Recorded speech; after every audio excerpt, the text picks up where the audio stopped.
ល្បិចបោកថ្មីបានញ៉ាំសាច់មាន់ free បបួលគេមកនិយាយទៅបង 50% អូន 50% មកដល់ហាង Belly Burger គេបញ្ចុះ 50% ឲ្យយើងហើយនេះគឺជាយុទ្ធសាស្ត្រមួយដែលធ្វើឲ្យយើងបានញ៉ាំរបស់ free ប៉ុន្តែប្រយ័ត្នបែកគ្នាខ្ញុំមិនដឹងទេ អ្នកមានគូប៉ុន្តែបើថាបបួលមិត្តភ័ក្តិអាចប្រើយុទ្ធសាស្ត្រនឹងបានព្រោះអីឲ្យតែប្រភេទសាច់មាន់រាល់មនុយ menu ដែលពាក់ព័ន្ធនឹងសាច់មាន់សម្រាប់ហាង Belly Burger ឥឡូវហ្នឹងគឺគាត់មានការបញ្ចុះតម្លៃ 50% ជូនគ្រប់មុខគ្រប់ប្រភេទរហូតដល់ថ្ងៃទី15ចាប់ពីថ្ងៃហ្នឹងរហូតដល់ថ្ងៃទី15សម្រាប់ការខ្ចប់នៅហាងក៏ដូចជាកម្មង់តាមរយៈ App Food Panda រហូតដល់ថ្ងៃទី15ដូចគ្នាអញ្ចឹងសម្រាប់ពុកម៉ែបងប្អូន 50% គ្រប់មុខទៅលើប្រភេទសាច់មាន់ហើយកុំភ្លេចតាមដាន Facebook Page របស់ Belly Burger ព្រោះគាត់តែងតែមានបញ្ចេញនៅការ promotion ពិសេសឬថាខែក្រោយខែអីនេះគៀកហ្នឹងគឺមាន promotion អីណាប្រភេទសាច់គោទៀតហើយអញ្ចឹងសម្រាប់ហាង Belly Burger គឺជាហាងមួយដែលមានស្តង់ដារអនាម័យខ្ពស់ណាស់ជាពិសេសគឺប្រភេទគ្រឿងប្រើប្រាស់របស់គាត់ណាដូចនំប៉័ងអីនេះគឺសិតតែជាប្រភេទបានដែលគាត់និយាយទៅគឺគេធ្វើថ្មីរាល់ថ្ងៃនិយាយទៅផលិតនៅក្នុងស្រុកទាំងអស់តែម្ដងប្រើគ្រឿងផ្សំអីហ្នឹងគឺគ្រឿងផ្សំគោក្នុងស្រុកហើយសម្រាប់ burger រសជាតិសាច់មាន់របស់គាត់គឺមានពីរជម្រើសរសជាតិហឹលនិងរសជាតិអត់ហឹលអញ្ចឹងសម្រាប់ពុកម៉ែបងប្អូនដែលជាអ្នកចូលចិត្ត burger សាច់មាន់ចូលចិត្តប្រភេទសាច់មាន់បំពងចូលចិត្តអីហ្នឹងគឺត្រូវម៉ាច់ហើយបញ្ចុះ 50% ជូនគ្រប់មុខគ្រប់ប្រភេទឲ្យតែមនុយពាក់ព័ន្ធនឹងសាច់មាន់អញ្ចឹងសម្រាប់អ្នកទាំងអស់គ្នា burger សាច់មាន់របស់គាត់នេះគឺតម្លៃដែលថាទាបជាងគេបំផុតគឺត្រឹមតែ$1.1 កាក់ទេបន្ទាប់ពីចុះតម្លៃរួចអញ្ចឹងមានថាតម្លៃរបស់ពេញរបស់គាត់គឺតម្លៃ 2.2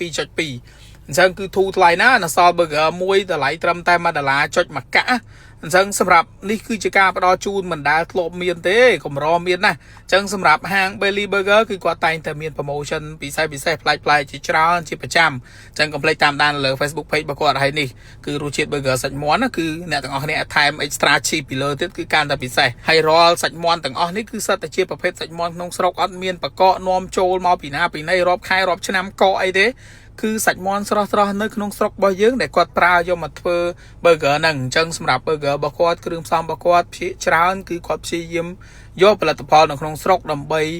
លក់នៅក្នុងប្រទេសរបស់យើងខ្លួនឯងព្រោះជាហោក្នុងស្រុកហ្នឹងណា Belly Burger នេះគឺកូនខ្មែរយើងអ្នកបង្កើតចំហើយអញ្ចឹងសម្រាប់ពុកម៉ែបងប្អូនដែលអ្នកចូលចិត្ត burger ចូលចិត្តអីហ្នឹងគឺអាចនឹកឃើញដល់ជាហោខ្មែរយើងបានជាតិនិយមទាំងអស់គ្នាហើយប្រភេទជំរឿសាច់មាន់របស់គាត់ផ្សេងទៀតដាក់ក្លុកសោះអីចឹងមកគឺទំនងណាប្រភេទសាច់មាន់នេះអញ្ចឹងសម្រាប់អ្នកទាំងអស់គ្នាដែលចូលចិត្តអាប្រភេទសាច់មាន់ស្រួយរបស់គាត់ហៅ spicy garlic chicken fry ហ្នឹងគឺគេបំពងហើយគេដាក់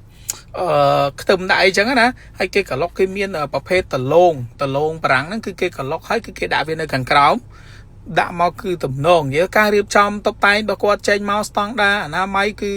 ពិសេសខ្លាំងណាស់ Belly Burger ហើយគេដាក់សោះដាក់អីចឹងមកហើយថែមសាច់មាន់ពីលើទៀតគឺកាន់តែពិសេសគឺកាន់តែតំណងអញ្ចឹងសម្រាប់ជំរឿ menu មួយហ្នឹងគាត់ថាលក់ដាច់ណាហើយបញ្ចុះ 50% ដូចគ្នាអញ្ចឹងបាទខ្ញុំថាយុទ្ធសាស្ត្របោកថ្មីយុទ្ធសាស្ត្រល្បិចនៅក្នុងការចំណេញណាបបួលមិត្តភ័ក្តិមកញ៉ាំ burger ចេញម្នាក់ពាក់កដាលអីចឹងទៅតែពេលមកដល់ហាងគេចុះ 50% ឯងមិនយើងអញ្ចឹងប្រើសម្រាប់តែមិត្តភ័ក្តិឯងគ្នាឯងអ្នកដែលស្និទ្ធស្នាលទៅបានហើយប្រើប្រាស់សម្រាប់សង្សារប្រយ័ត្នបែកគ្នាដោយសារយុទ្ធសាស្ត្រហ្នឹងខ្ញុំមិនដឹងទេហើយសាច់មាន់របស់គាត់វិញគឺប្រភេទផ្លូវមាន់នេះអូយតំណងណាផ្លូវមាន់របស់គាត់នេះអញ្ចឹងសម្រាប់ជំរឿផ្លូវមាន់ណាពុកម៉ែបងប្អូនគឺតតែ9ដុំបានគេបញ្ចុះ 50% ជូនណាប្រភេទផ្លូវប្រភេទស្លាបប្រភេទអីរបស់គាត់ហ្នឹងអញ្ចឹងសម្រាប់អ្នកទាំងអស់គ្នាដែលចូលចិត្តអាប្រភេទនេះគឺគេក្លុកវាជាមួយនឹង BBQ ទឹកឃ្មុំសោះទឹកឃ្មុំរបស់គេ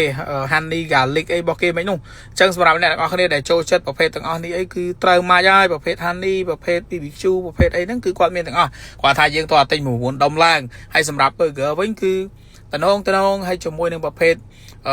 សាច់ទ្រូងរបស់គាត់គឺដុំមូលហើយអានេះជាប្រភេទ nugget អីរបស់គាត់អញ្ចឹងទៅដែលសុទ្ធតែបញ្ចុះ 50% បាយ